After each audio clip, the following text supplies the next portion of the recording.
The conversation a tale Matthew Prior. It always has been a thought discreet to know the company you meet. And sure there may be secret danger in talking much before a stranger.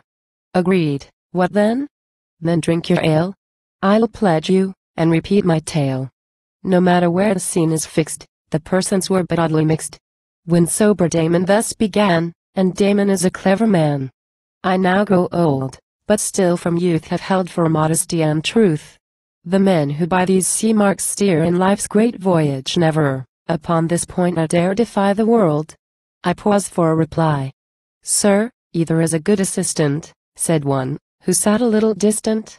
Truth decks our speeches and our books, and modesty adorns our looks, but farther progress we must take. Not only born to look and speak, the man must act. The Stagirite says thus, and says extremely right.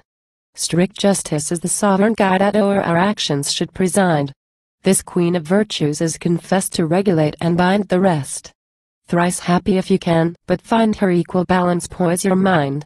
All different graces soon will enter, like lines concurrent to their center. 'Twas thus, in short, these two went on, with yea and nay, and pro and con. Through many points divinely dark, and Waterland assaulting Clark, till, in theology half lost, Damon took up the Evening Post, confounded Spain, composed the North, and deep in politics held forth. Methinks we're in the like condition as at the Treaty of Partition. That stroke, for all King William's care, begat another tedious war. Matthew, who knew the whole intrigue, ne'er much approved that mystic league. In the vile Utrecht Treaty, too, poor man, he found enough to do.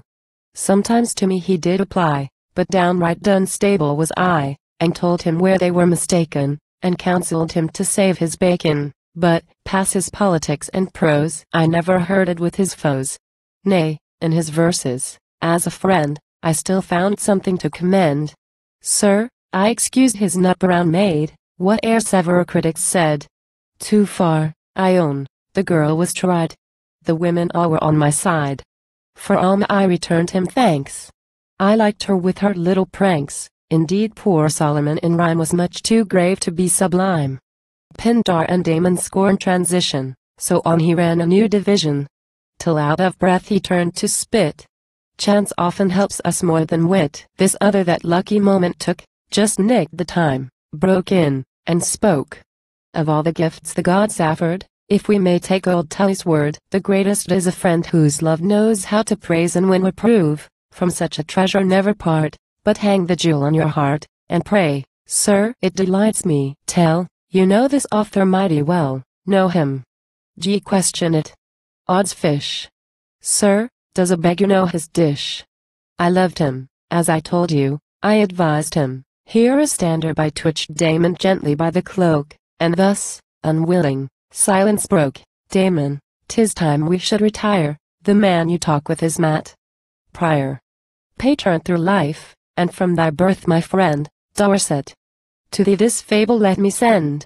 With Damon's likeness weigh thy solid worth. The foil is known to set the diamond forth. Let the famed tale this real moral give. How many Damons, how few Dorsets live,